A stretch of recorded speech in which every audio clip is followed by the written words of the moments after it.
Hey everyone, this is MD Lopez with my YouTube channel. I guess just trying to give you guys some follow-up on my Apache C1. I kind of wanted to give you guys a video on what to expect, what I've encountered while having the C1. I was one of the first ones to have it. I think I got it in February or March 2012 or so. Then, if you don't remember me from there, I was one of the first to figure out the bone pop issue and how to fix it, and to the point where HPI was even recommending people to my site to see what the issue was and how to fix it. So that kind of gives you a little bit of background on myself, beyond telling you that I'm really hard on these RCs. I push them probably to their limits and beyond, make them do things they shouldn't be doing, but you know, might as well just, I figure if I buy it, I want to use it. They're not to sit on the shelf, they're to take a beating and have fun with. So anyway, I want to get started. For those of you who are new to the Apache C1, they'll give you some ideas on what to expect. For those of you who've had one and you haven't encountered some of the stuff I have, you know what to expect. And for those of you who have had it and encountered, I hope you comment. I hope everyone comments and shares their information, because that's what I like to do, is share the information. First of all, I want to go over some basic things that I've encountered with the vehicle. Overall, really tough vehicle. I mean, I have hit things, crashed things, tumbled all over things. As you can see by the car, it has taken some serious beatings. Let me zoom in here really quick so you can see what I'm talking about.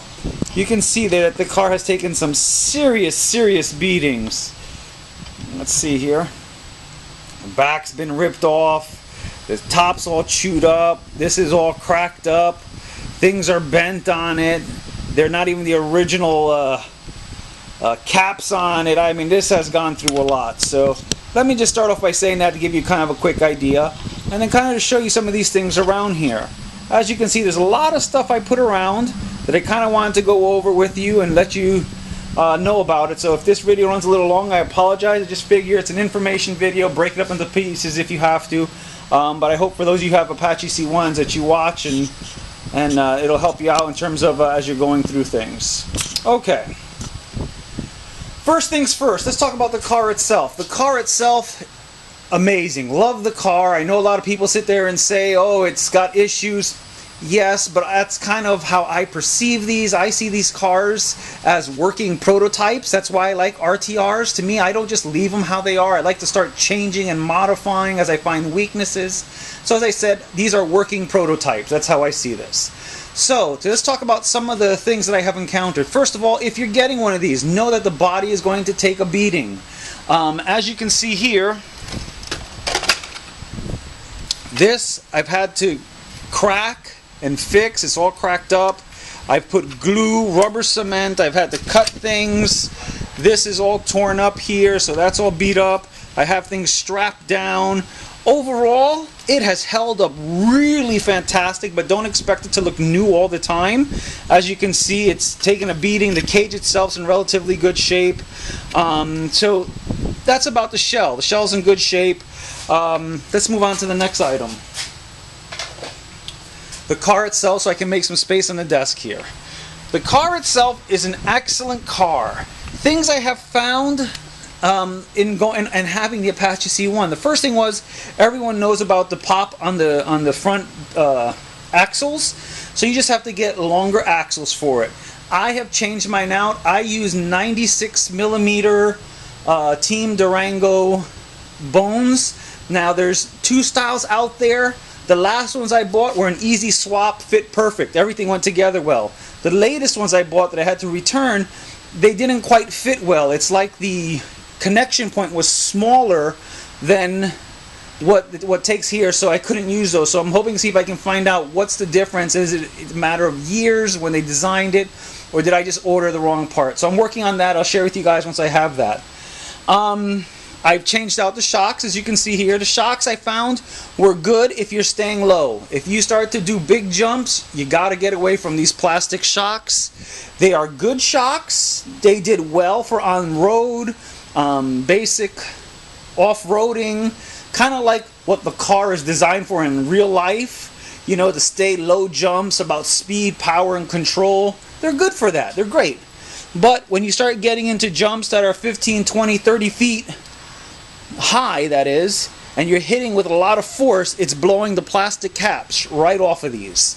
So these don't hold up that well for those kind of jumps. But like I said, if you're looking for just normal wear and tear, fantastic. As a matter of fact, I still use those on my Stampede, because for the Stampede, they're nice and strong and they work really well. However, like I said, with big jumps, because of the weight of this vehicle, it blows the plastic caps right off. So just be aware of that if you're going to use that for it.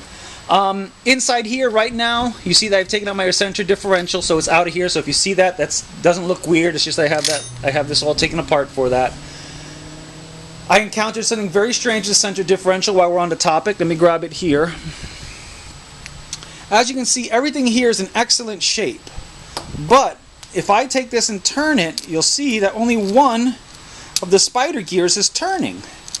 And I was trying to figure out what happened. Was there broken teeth? What had happened? The gears are all in great shape. But this is what happened.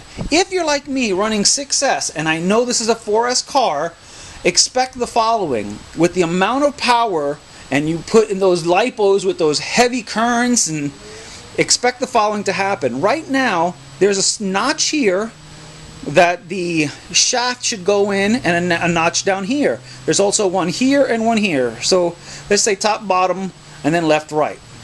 As you can see, if I put the dowel right across, look at the angle that's on there. You can see it behind it, how much this has twisted in the inside.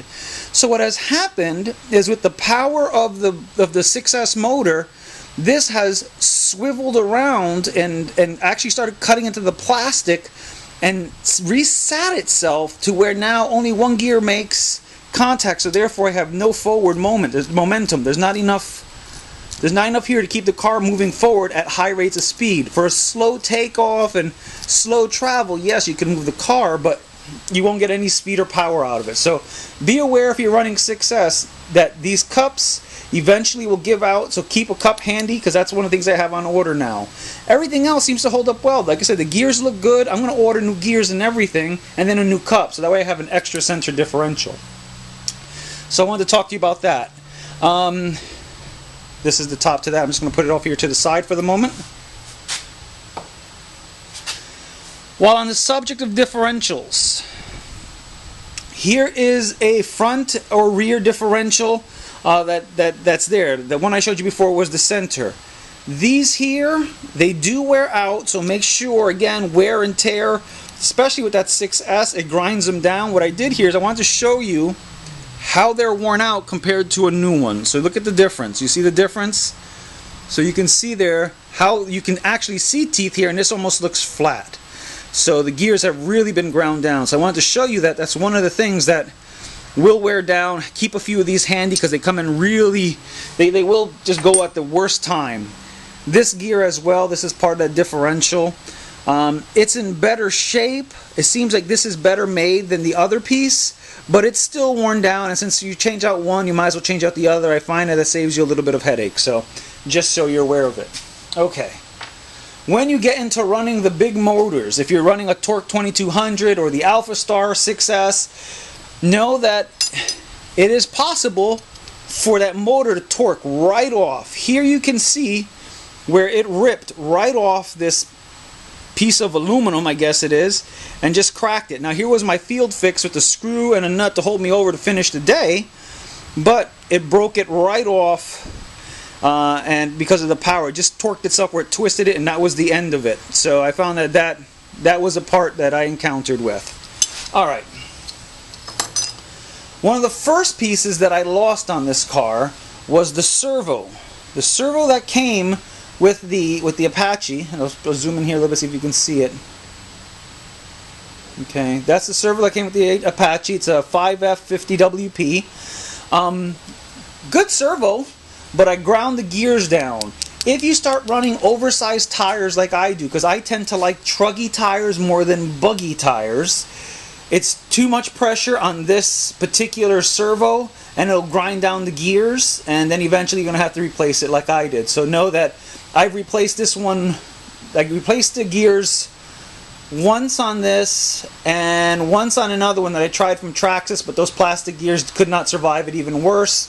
So this did better than the Traxxas one in terms of running truggy gears and 6S, but the one I have there now from High Tech seems to be a lot better.